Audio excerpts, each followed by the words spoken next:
What do buyers look for when buying a home? Let's ask ChatGPT and compare notes. Welcome to Ask AI. Real Estate Edition. I'm Joshua. And I'm Jeff. I've been a realtor for 5 years, And I've been a realtor for 15 years. and we're both with Real Broker Ontario. What do buyers look for when buying a home? We asked ChatGPT, and this is what it said. First one, it says, is location. The location of the property is often one of the most crucial factors for a buyer. They consider proximity to their workplace, schools, amenities, transportation options, safety, and the overall desirability of the neighborhood. Okay. Yeah. So, I give that a thumbs up. Of course. Yep. Definitely a thumbs up. Location, though, is very, for some people, it's more important than others. Absolutely. Usually is to do with school districts. Mm-hmm. It can also to do with crime rates or even just perception of the neighborhood. Yep. And location can be, I think, micro or macro. So, Ontario, okay, great. Yeah. What city in Ontario? Then what neighborhood? Mm-hmm. And sometimes you'll find people who are like, I just want to live in Brantford. Yeah. But then you'll have other people who are like, I only want to live in West Brant, or I only want to live in Eagle Place or Echo Place. And then you have people who are based on their budget. Yeah. So location, yes, is important. Location. Yeah. That's real. I don't think that it is the most important, but I don't think this is ranked important. Well, yeah, I don't think it's ranked as important. And again, like you mentioned, sometimes you have to go where you can afford, because we've had a lot of clients that, they wanted to live in Toronto or they wanted to live in the GTA somewhere, but they just can't afford it. So they move out of the city. Mm-hmm. So they sacrifice the location for 5 years. They gain up that equity. Yep. And then that allows them to jump back in to the market that they In originally. that particular case, though, access to the 400 series highway is important. You don't want to be in the inner city and have to drive 30 minutes just to get to the highway to spend another hour driving on the highway. Yeah. So location is a good answer. Next one is size and layout. Buyers look for homes that offer sufficient space for their needs, including the number of bedrooms, bathrooms, and overall square footage. The layout of the house is also important, as buyers often seek functional and well-designed spaces. Well, I think that's kind of kind of, there's sacrifices. You might not get the layout you want. So the buyer, it is very important, for some buyers to have a good kitchen because they entertain a lot. Yep. And the size of their home, if they're moving up because they just had a baby or they just got married, they're moving into their own place. Maybe they're even downsizing. So the size of the home really does play an important factor. But at the same time, you have to sacrifice a little in order to get a little. I want to give anybody who's watching this video a little bit of context. So Jeff and I have both been working in Southern Ontario, selling real estate, where scarcity is kind of the norm here. Yeah. Buyers, unfortunately, unless you're working with a really great budget, there's not a lot of inventory. There has been a lot of demand, and sometimes you have to make concessions. Yeah. And while location is not necessarily something that you can, it has to be in a certain town, because that's where you want to live. The size and the layout, unless you can't go downstairs, some people will just have to deal with having a house that's 2 stories or 3 stories because that's all that's available. Or you might need 4 bedrooms, but the house only has 3. That's what you can afford. Yeah. So that's kind of where I think some of our biases are going to be coming in on this condition. Because in a perfect world, there's plenty of inventory that's all obtainable. Yeah. That's well designed. And the layout's good. If you're watching this, it would be really great if you could comment where you are. Because if you live in a place where you can just go out and, have your bell of the ball, picking and choosing houses. So yes, size and layout is super important. But I think the first thing that most of my clients are willing to concede is size and layout. Yeah. They just want a house that they can afford that is in the right location. One, ChatGPT said is important to buyers is the condition and maintenance. The condition of the home is a significant consideration. Buyers prefer properties that are well-maintained, structurally sound, and require minimum immediate repairs or renovation. The age and quality of major systems such as plumbing, electrical, and HVAC also factor into their decision-making. I think it's kind of here for... Yeah, it depends on your buyer. I would say that in my experience, working with buyers, everything in there is true. Yeah. But there are things that people are willing to make concessions on. And if you're working with an investor, they're not going to care about any of this stuff. Yeah. They're just looking for their ROI. But if you're trying to move a first-time home buyer or somebody potentially looking at downsizing, Yeah. you don't want to buy a house and have to do 50, 60, 70K worth of renos. Yeah. And anybody who tells you that they're going to move in and they're going to do 50 to 60K worth of renos, they're not. Okay, that's very painting with a broad stroke. But many people buy a house and say they're going to do a bunch of stuff. And then 5 years later, we end up listing the home and all the stuff doesn't get done. Some of this, there's certain things when I think when you're buying a home, you don't want a bad foundation. You don't want bad electrical. Furnaces, air conditioners, they can be updated, but they can be expensive. And some people get into very costly rental agreements for those items. Things like your roof, but like an unpaved driveway, not such a big deal. Wallpaper, not the end of the world. Paint. What's that popcorn ceiling? Scraped off. Exactly. A very generalized buyers. Not all buyers are looking for those things. Some people just want the property and they're going to completely do a redo reno job with the whole property anyway. Yeah, it really depends on sort of what avenue or what way they're coming at the property. Are the investor, is the buyer good with his hands? Do they have that extra little bit of money from the down payments or whatever they saved in order to do? I would say the average person doesn't. Yeah. Most people when they're buying a home, and this is actually something you should be very careful and you should go it over with whoever you're planning to buy your home with, is money. You never want to be house poor. Overextending yourself to buy a home. We talked about this in the last episode, which you should go check out the episode after this and the episode before this. Jeff, it'll be in the card. Paid me to say that. Something is going to go wrong. I don't know what it is, but homeownership is honestly just one situation to the next situation, some more serious than others. And putting yourself in a situation where after you've purchased a property, something goes wrong and you can't fix it, that's when things get worse. It's like a car. I would say, like, you don't have to get your oil changed right away, but like if you leave it 6 months, it's going to get worse. It's going to get worse. You don't not fix a leak. Like if your roof is leaking, take care of that immediately. Next is price and affordability. Buyers have a budget in mind, talk about it, and typically look for homes that fall within their financial range. They consider the listing price, mortgage affordability, property taxes, and ongoing maintenance costs. It's funny. It's almost like we knew what they were going to say next. And we haven't read these answers before. I wanted to come into this blind. I know Jeff did too. So we kind of covered this in the last one. I don't care what your budget is. You should shoot so that you've got, like I talked about earlier, that rainy day fund, having some money left over. Well, the thing is a lot of times some buyers are, they're dreaming in the clouds. They haven't done their homework, as we mentioned. Like, you got to get out 3 months before you even start looking. So like they're telling you, okay, I'm looking in the 650,000 range, but really they should be looking in the 500 range. So I think it's really important that the buyers do their homework first, and then that way they're looking at price appropriate properties and keeping their expectations in line, because it's the last thing you want to do, fall in love with a house and then find out you can't afford it. I think I'm going to give this answer a full thumbs up. As long as the buyer sticks to it. You need to know your affordability. You need to know what your rainy day fund is. You need to have calculated all those upfront costs, land transfer fee, costs for getting all your utilities hooked up, or, whatever. Price is, I don't want to say it's not negotiable because everything's a negotiation, but usually you have a set price that you're trying to buy within. So price is very important. The next thing that the ChatGPT spit out was features and amenities. Buyers may have specific features or amenities in mind, such as a backyard, garage, updated kitchen, energy-efficient appliances, ample storage space, or a specific architectural style. The presence of desirable features can significantly influence their decision-making process. Okay, I don't want to railroad this answer, but have you guys seen that meme where it's like millennials are not buying homes for their families and their kids, they're buying homes for their dogs? I don't know how many people I have had say that they're buying a home when they need a big backyard, a big fenced-in backyard for their dog. And that is it. Next up is natural lighting and views. The availability of natural light within a home and pleasant views from windows are often desirable for buyers. Bright and airy spaces tend to be more appealing. I don't mean to laugh.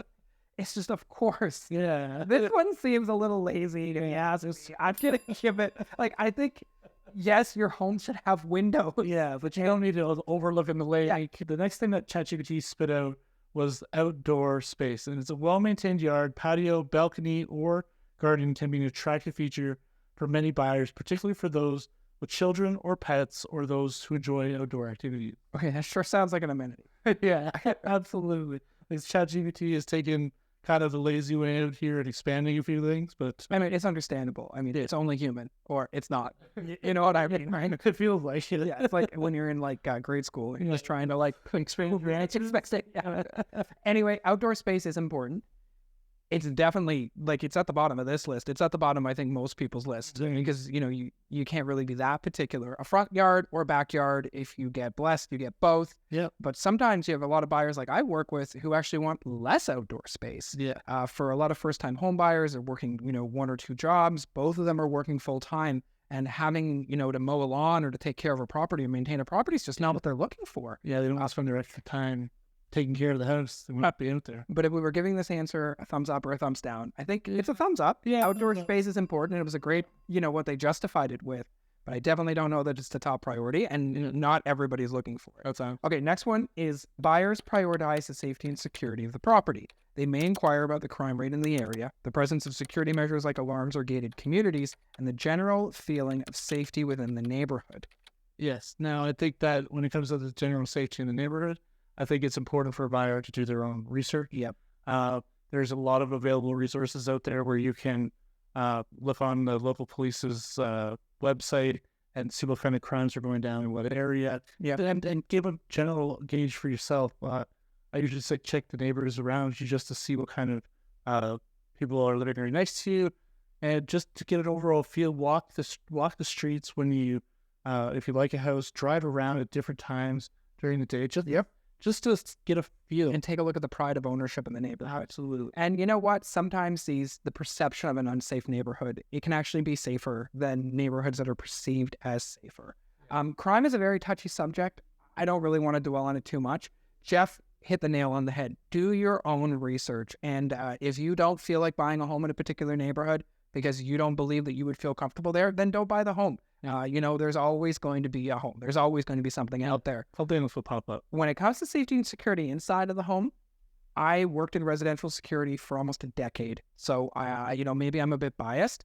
Monitored security systems are something I think you should have in your home. They come now very inexpensive. Many companies will install the equipment for free. I know that when we bought our first home, our cable provider gave us a free monitored camera, which is connected to our phone, couple of door sensors, a motion sensor, a glass break detector, and a keypad. And just having the sign, the sticker, the sense of security, it's, homes that are secure are less likely to be burglarized than homes that aren't secure. Yeah. And why wouldn't you want to secure your home? Yeah. Another thing is, we have a monitored smoke detector. So in the event of a fire in my home, the smoke detector will alert the fire department. Oh, that's amazing. And that would be great because if we're at home, we burn something in the kitchen, the alarm goes off, we just deactivate it. Yeah. But if smoke starts happening in my kitchen, I don't want to wait for the neighbor to call the fire department, So securing your own property, bonus tip, if I can keep talking, change the locks. When you buy the home, you have no idea how many people might have a key to that house. You buy a home, change the locks, or put it in that they change the locks, but you should take that onto your own. Yeah.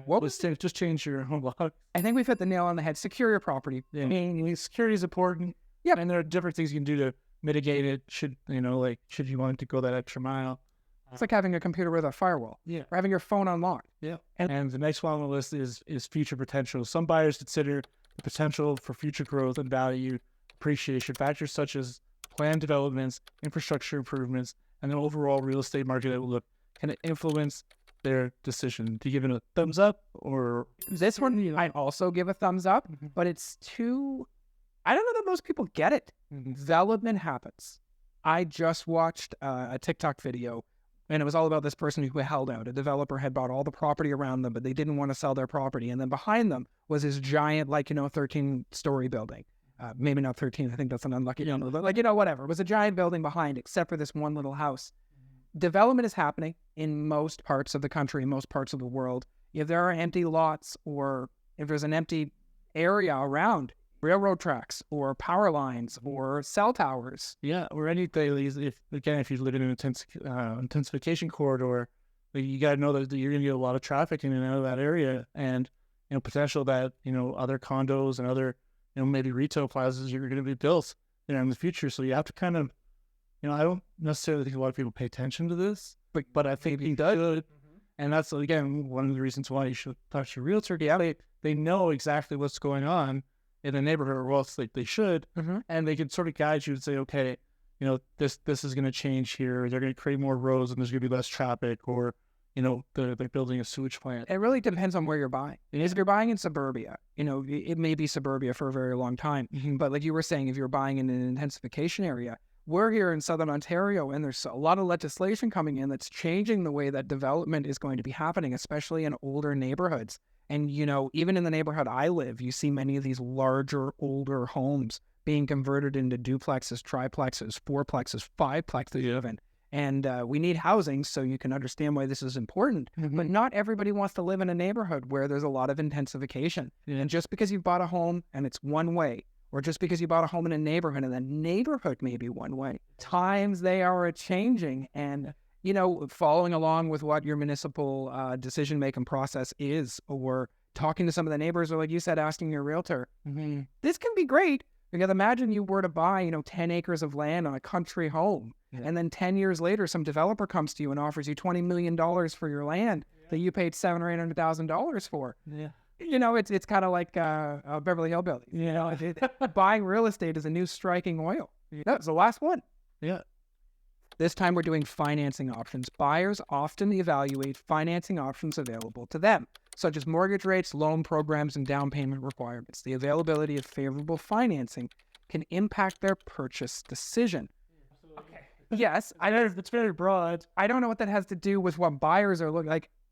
My opinion is, do you get a different mortgage rate depending on the lender you go to? Well, that I do. So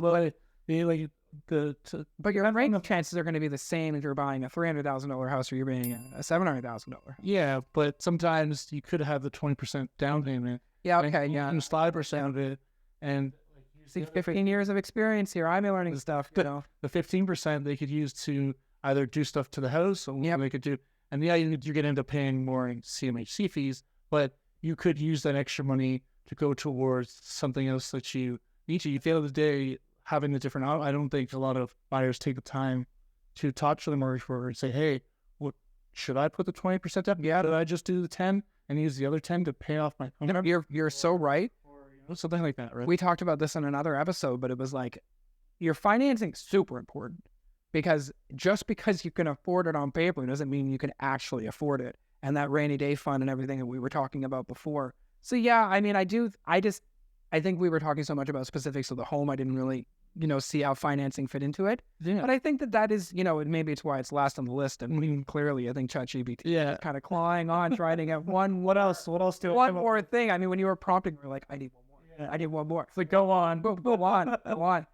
But you definitely want to make sure that you've got a favorable rate, and that rate's something that you're going to be able to afford with life changes happen. So you suddenly find out you're having a child, or suddenly, you get a change at work or whatever. I just think that it's good to explore all your options. So thumbs up on this one. Thumbs up. So that's basically all the things that it said that buyers are looking for. But it says it's important to know that individual preferences and priorities can vary.